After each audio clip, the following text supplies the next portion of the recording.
Hey, Print Hustlers, Bruce from Printavo. We've got a very special episode today. But first, if you don't use Printavo, check us out. We help you organize and grow your shop. We're based in Chicago and help thousands of shops be able to run their business. Okay, jumping in, we've got today with Steven out of Campus Inc. He's down in Champaign today. And we've got a very special guest, Max from Family Industries. What's up, guys? Max? How's it going? For everyone that's been tracking our progress at making a podcast, Max, this is our third attempt to record it on the second app today. So even though Bruce is a software guy, if you guys have any feedback for how to record a podcast with audio and video at the same time, Bruce at printavo.com. But Max, a lot of shops know Family Industries. A lot of shops that want to get into live printing are like, oh man, we want to be like Max. Max, give everyone a rundown of Family Industries, what you guys do, what you're all about. Family Industries started technically as a business 2009. Before that, I was working at a marketing agency doing live printing for Toyota all over the country. Met up with Alex, who's my business partner, and we kind of took Family Industries full time once we both lost our jobs. And together we kind of worked and grew the company. From a two-person operation to, about 30 full-time employees, just really pushed our live printing, across the country with different agencies and, corporations and companies and conferences. And, we also have a full service print facility as well, where we do, merch and swag and, whatever else, the screen printing world offers. We've grown it over the years, and it's been a fun ride. So Max, let's talk about live printing, just so shops can really understand the caliber of live that you guys do. Can you give us a couple examples of some of your most notable events that you guys do? A lot of people, when they think of live printing, it's like, okay, we're going to go to a street fair and set up a small booth and sell 100 shirts or something like that. Those are really good events to meet people. On our side of things, we do some smaller activations like that, but there's also times when we need to print 5,000 shirts in 4 hours for, something like a Toyota facility opening in Plano, Texas, or if we're on site at a convention or conference and, somebody wants to give away, 3,000 to 5,000 shirts a day. Bringing multiple screen printing setups. We do a lot of sublimation. We kind of offer everything: laser engraving, transfers, embroidery, custom developed apps so people can design on site. It's kind of like a whole ball of wax, So on-site embroidery, you literally bring embroidery machines to the customers' venues and stuff? Yeah, so everything's built out in road cases. And that kind of comes from the music background. And, screen printing is a weird world where it seems like a lot of people who are in the industry played in bands and kind of come from that side of things because I think people see that that's where you can make money or a living is actually selling the merch to the bands. And I think it's kind of like this weird life cycle where you see that and then you realize, hey, this is a way that you can make a living. So I think that it's funny that you can use some of the stuff you learn playing music, whether it's booking events and, routing a tour and logistics, and you can kind of take it back to playing music. Just bringing like an 8-head out in the parking lot. Yeah, right. The real reason that I wanted to have you back, Max, first of all, if you haven't watched Max's How to Get Started in Live Screen Printing, we'll drop a link down in the comments so you can be able to watch that, because that is really powerful and people love to be able to try to learn and waste less time and money messing up. But, I mean, everything has changed in the last 6 months. And so I was so curious. I mean, we were just texting back and forth on some other stuff, but I was so curious. What's happened with you guys, and how have you guys been able to navigate? Well, first off, I mean, what was the day? What was the like? What was that day? Yeah. When did you get all those phone calls? Because I gotta assuming you were sitting around with Alex and. I mean, we were kind of all here. First off, Bruce had to convince me to give the talk at Print Hustlers, which ended up being a good time. I had a really fun time, like kind of explaining to everybody. But I was like, why do I want to give away everything that we've learned? But I feel like there's a place for other people to come into it. And it's not going to affect what we do. And I kind of had to come around to that fact. That's true. Actually, that was the first year. I don't think you wanted to do it. This was the second year that you were like, okay, Yeah, and Well, and it's if getting out of the shops house, you know. if shops stock Family Industries and they see the live activations that you do, it's like a whole. I mean, you guys were gonna do like the 300, Olympics. 400 a year or Were you guys going something. to the Olympics or something? Yeah, there was something in the talks for that, and you know everything just so I mean, it's, yeah, this is no we small potatoes. you know we felt kind of a shift with companies here and there kind of going like in February, late February, saying, you know, hey, we don't know what's going to happen. The event's still on for now, but let's like keep an eye out, right? So like we were in the midst of a couple of things, and then slowly but surely you started to see like just one thing coming after. Hey, we're going to cancel it. We don't know what's going to happen. We're going to move to summer. Music festivals canceling. That was, I think, the first straw. The NBA. That was another thing. I think when everybody started to realize that things were going to kind of like just completely go under.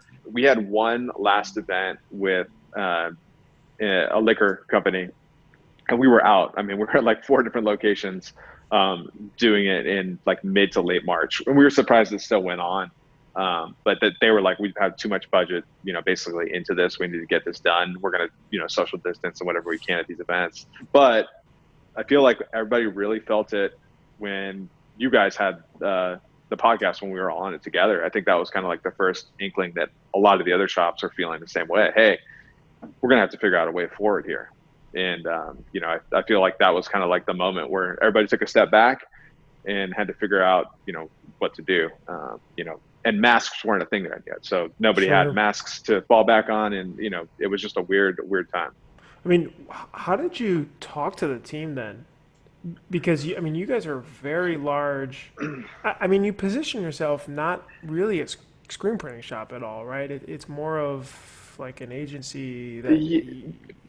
Yeah, I'm like a customization merch agency. Mhm. You know, we'll kind of take the jobs, whether it's cut and sew, or if somebody needs hand holding to get a lot of different things done. You know, it's not a promo company, because that's a completely different thing. But the way that we can combine the on-site stuff with the in-house stuff, we're able to kind of offer a unique angle compared to just, you know, screen printing shirts. It was hard to sit everybody down. We kept some of our core staff on. We had to lower hours, of course, and this was before the PPP loan came through or there was anything about that. And we let a couple of people go preemptively, just knowing that, you know, salaries and you know, payroll is a way to kind of cut budget to stay within parameters. You know, kind of looked at our accounts and said, okay, if we're where we are right now and we can break even, we can last a long time, but you know, we don't want to overspend it and lose money per month, if that makes sense, especially since we had a new building and all this stuff happened like at the same time. But, you know, everybody understood, and it was, you know, just kind of taking everybody one by one and telling them the situation and saying, hey, we want to bring you back. And fortunately now everybody who is in our shop, who is a full-time employee, is back here. That's awesome. Yeah. And for shops that don't follow you yet, follow Family Industries on Instagram. Probably one of the coolest print shop I have yet to visit in person. Bruce, did you go visit the new shop? I had to do some construction stuff for them, so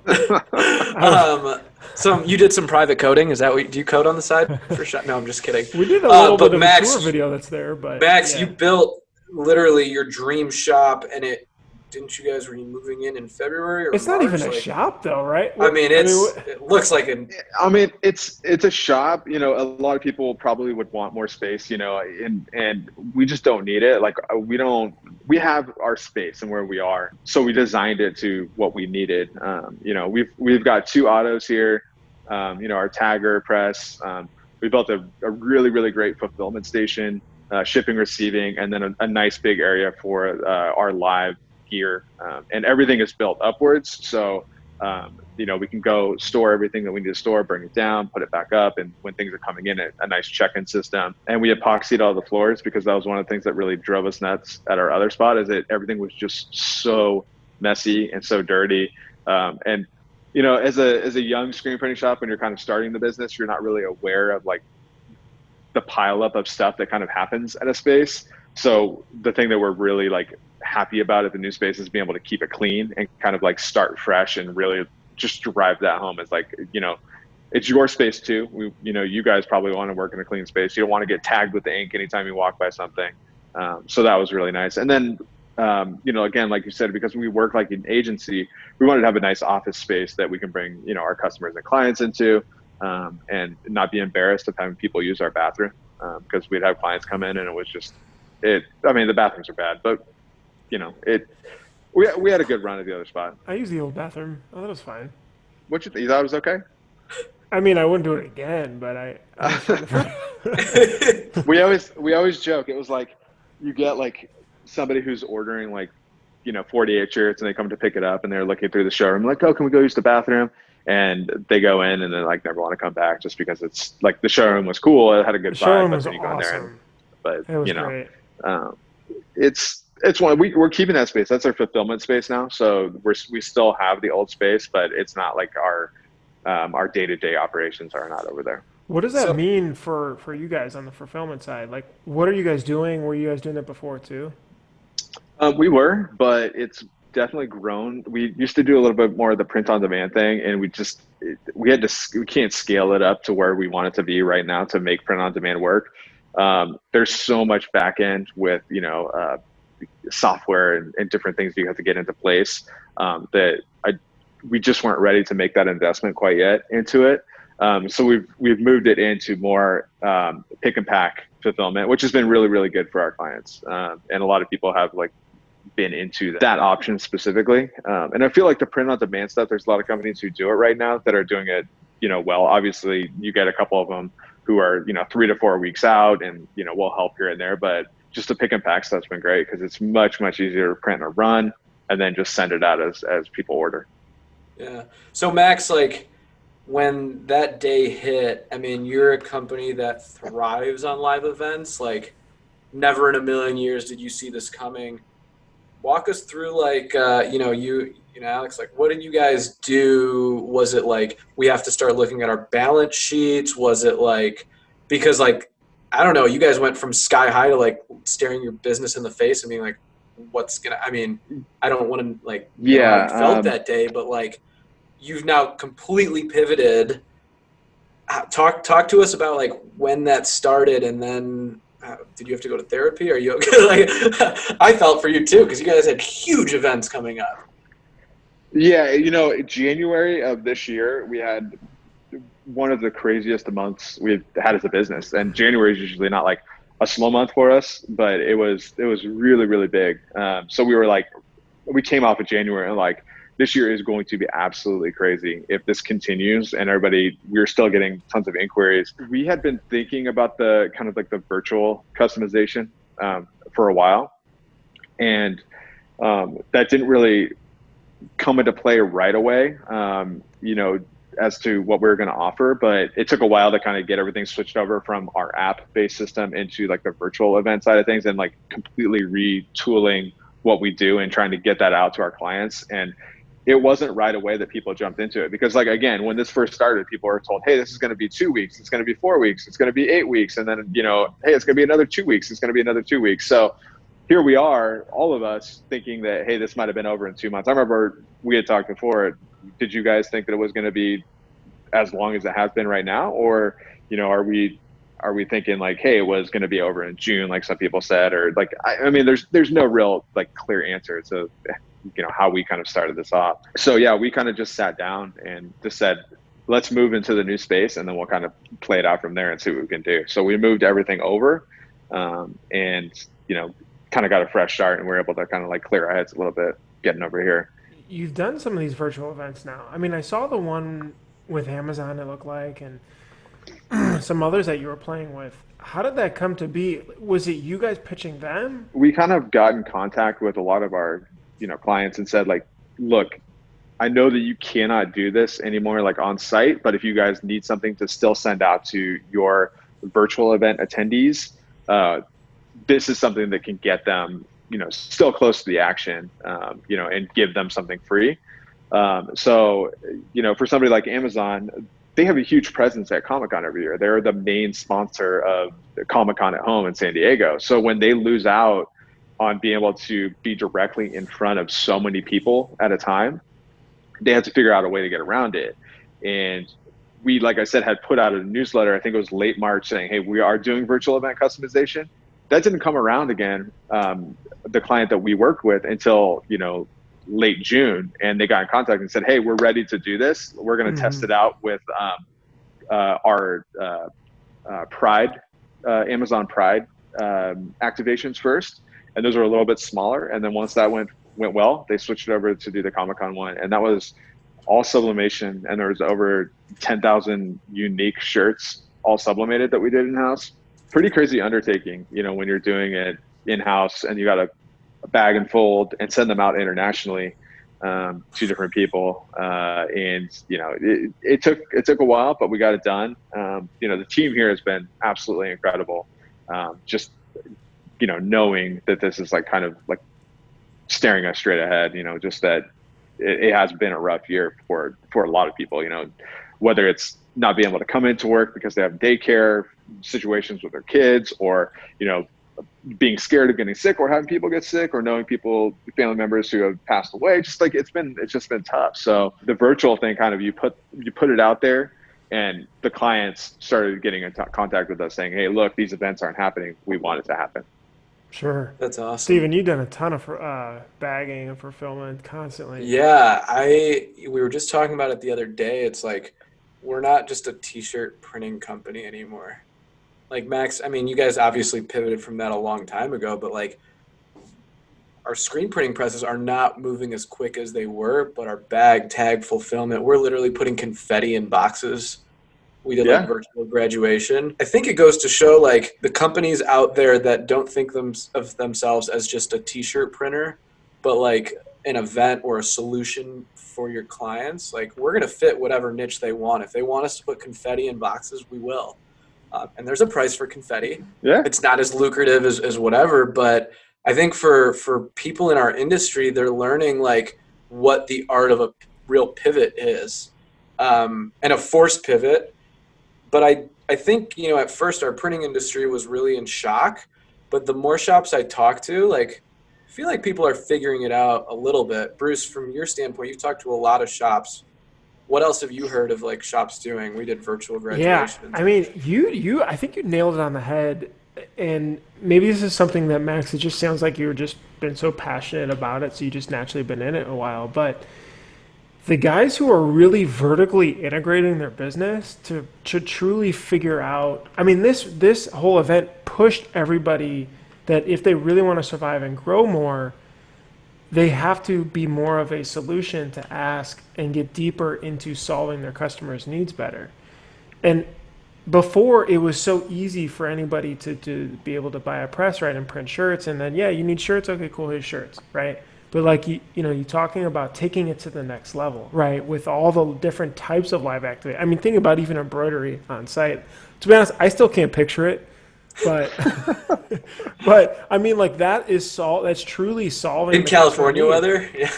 But like the confetti for the virtual graduation, right? It's like, how do we help you? Okay, so it sounds like you guys want to create community with your students graduating. Okay, here's some ideas that we can help put together, right? Here's the shirts, the water bottles, the confetti, all the custom box, blah blah blah. It's 100% solution. Max, is there ever situations where like some of your activations, whether virtual or not, they're not even your products? Or are you guys mostly producing or fulfilling everything that's yours? There's been one where they supplied the item, and we built out the app so that people can custom, or like, get them and take them or send them out.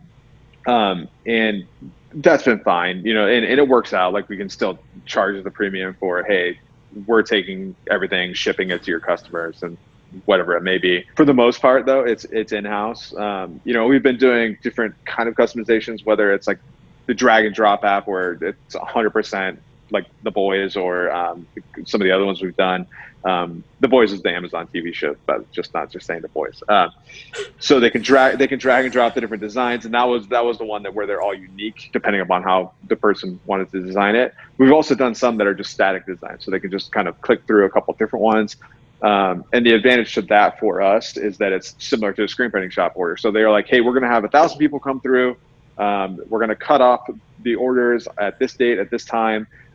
We get all the orders in house, and then we can basically just print those up like a typical screen printing run, and divide it, knowing that we have, a certain amount of smalls, medium, large, extra large, and then you basically bag them up and ship them out. And it's a little bit faster that way too, obviously. So, Yeah. Do you feel like, Max, your customers, your clientele are less worried about cost and budgets because you're just serving this need that no one else is doing? I think so. And I also think that a lot of people at this point kind of have a budget to spend. I know it sounds weird, but they haven't spent budget this year. Like normally, like a sponsor for a music festival would be at, 6 music festivals, and they just don't have that money going anywhere, or it's not allocated anywhere. So how do they get around that? They have to put their money into digital. And, a lot of the actual agencies that we work with, we're trying to pivot to be a digital agency. So that's a tough ask for an on-site physical agency that's putting on these huge events, these experiential, weird, marketing events that like take everybody's like, imagination by storm. Now those companies are trying to go digital, but there's already all these other digital companies. So I feel like a lot of these companies who were trying to do that kind of got cut, and they were trying to make the pivot too. Same as our industry. So we're trying to fit that middle ground to help those agencies that may not have the digital expertise, that we can kind of come in and be that like link so that they can pitch their old clients or their current clients. Hey, we can still do the same things we did before. We can still reach our audience, and you don't have to use this other agency that's fully digital. Like, we can be a part of the team still. So it's a weird world. I mean, there's fires all over the place here right now. It's just like, It feels super, it's like a dystopian world at this point to me this year. So it's interesting. You've invested a lot in this, Max. I mean, you were talking about, or have hired, right, teams to manage the software builds for those activations, right? Mm-hmm. I mean, who are you looking at? Like, how do you go about that? I mean, that's a big investment. As a software company, I understand, that piece. It's just like one of those things where we've got the infrastructure in place, the way that the app itself works. We have that back end that's really the powerful part of the whole entire process, is the back end moderation, so that we can build these apps. It's basically what we've built out is basically an app that builds other apps, so we're able to just get these things out. Now that it's digital and you're allowing all these people to go on, there's things we didn't have to think about before. Like, if you need to have somebody design on an iPhone, an iPad, or a laptop or a desktop, you have to resize everything to fit these different size screens. And that's really, really hard to have drag and drop design apps on all of these different screens. So there's a lot more that goes into that thinking. And we're still learning on our end that that's not as easy said as done. It's challenging, but as we go, we're learning more and more about it, and kind of how to, hone in our operations on our side. Yeah. If it's online too, are you still planning on offering these online activations alongside of live events when those are a thing again? Like 2 different offerings, right? So you've got the online side that you're offering so like still, or the rollback into when events come back. That's going I to be see a a place for it, and the place that I can see where it lives is actually for companies or conferences or booths who don't have enough budget to send staff out to customize on site. They can just simply put up a tablet in their booth and show a couple of the design options, or it could be in the hotel lobby somewhere, or whatever it may be. Like, they can offer this as an option to send out to their customers or the attendees and say, hey, look, design it here. You'll get a package, in your mailbox in 2 weeks or something like that. So I think there's still going to be a place for it. And I think it's going to be more of like, hey, we can do this for less budget if you can't afford to send this out. Wow. Max, you being like on the forefront of these events, some on the national circuit, have you started to talk to these event directors about next year, or are they not even thinking that far in advance right now, so that you guys can start to prep for them? Or, because I know like right now we're rebounding off of everything that's happening and making the best out of these situations. But when the new year comes, are you starting to forecast? Are you going to use the same model that you're doing right now? Hazmat suits. Hazmat, yeah. Yeah. Have you I started mean, to think that far in advance, or one day at a we time? have a couple. There's a couple of people who are saying, "Hey, we're pushing our regular February event till May," and people are still saying we're not going to. They're not committing to anything until May. Is the soonest we've heard of anybody saying there's anything going on. I think it's going to be a state by state basis too. It depends on how everything looks in the winter. I think it's going to be where are people, how comfortable are people going out? What do states allow in terms of event sizes? And I can kind of see that smaller gatherings may be the norm for the foreseeable future. So you may get less budget to go out to the events, but you can still do them. We're still kind of focusing on expanding our virtual side of things. And then we're also completely redesigning our app as well. So that by the time we're back on site, we have this brand new, completely new app to offer to everybody. That's awesome. You've also got that beautiful new building Stephen was mentioning too before, and got that set up. I mean, what was the inspiration for how it's set up to be able to help you guys as a company and your team? We had looked for a long time. We've kind of been guided and, just talked to a lot of people, and everybody always says, because we're in Los Angeles, buy real estate, just invest that, because you can set up another LLC. It's a way for, help you tax write off. It's a retirement fund in the future when you go to sell it, or keep it for rent to charge people down the line when the company maybe, you sell the company, whatever it may be. We just were kind of in the mindset of building something that we thought would be the right space for us. And that was, we're always in an open office. So we still have like an open office space with a couple, smaller spaces, the room booth that we talked about with you, Bruce, that you might need to get for your office. So if we need people to get away, there's the conference room right here where you're looking at 2 palm trees. Does it look like 2 palm trees over back there? It does look like. Is that real or is that a? One of them is real and one of them is a 5G tower. So we have that right behind us in Los Angeles. And we looked in a specific area because if you're in LA and you have to drive more than 15 minutes to your job, you're going to want to kill yourself. Really? I don't know if that's a legit statement or not, but traffic will drive you insane in the city, especially if you're doing it over and over Sure. again. So we looked for a location that was close to both Alex and myself, and we found a spot that was in the middle. But Printavo's giving out Teslas these days, we've heard. So No, that's what Max is doing. okay. You're giving out a Tesla? Yeah. Justin Moore has a campaign on Barrel Maker. I think Printavo's just giving out Teslas. So Justin's ready for his Model 3 and give him a referral code. So. No, yeah, man, man, that space is unbelievable. I mean, I just think that when you have something that's that over the top nice for somebody that maybe not used to that level, it also brings in such a great feeling of being a part of the company too. I mean, did you see people, or are they starting to come back into the space and work that don't have to be in the production side? I think people enjoy coming over here a little bit more. There's plenty of parking. It's in a better area than we were before. Our clientele is closer to the space, if that makes sense. Mm-hmm.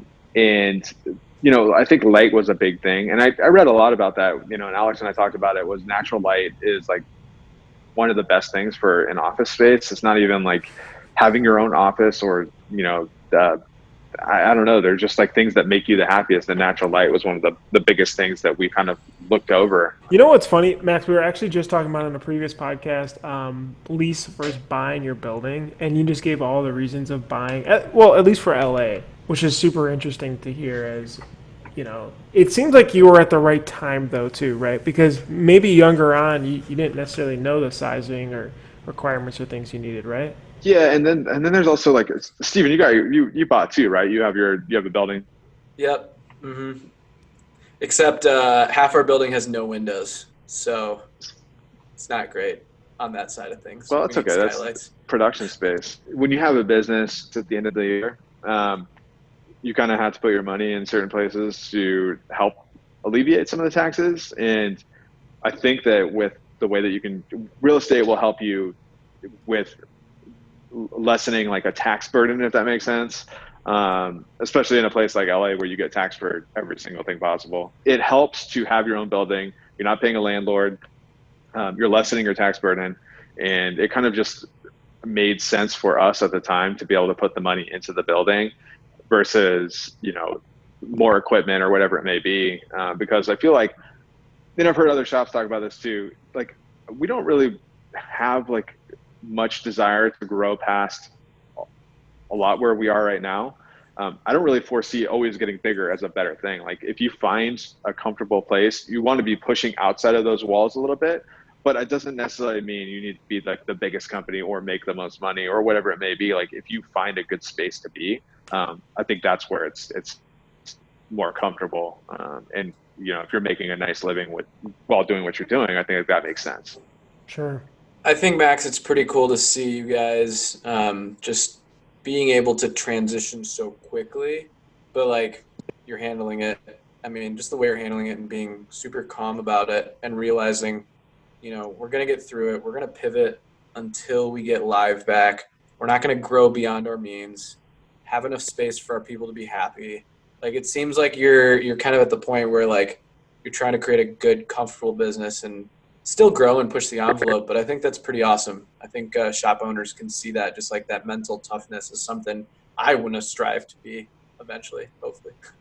So that's awesome, man. You need windows first in your place. I need windows. I mean, it's weird, like I said, we have we have a really good team. The sales team over here has been just absolutely doing such a good job working with some of the clients that we're working with and pushing, the upselling different items and putting together, like you said, Stephen, like putting together full boxes and packages, whether it's like embroidered jean jackets and mugs and a confetti cannon. And then, whether it's like, I don't know, there's just so much stuff that you can do beyond the shirt, like you're saying, and that screen printing is one facet of it. But I think if you're able to offer a little bit more, people are going to appreciate that. And then they're going to be willing to pay that premium price saying, okay, it's okay that your shirt's a little bit more expensive than the guy down the street. You're going to do all this other stuff for me too.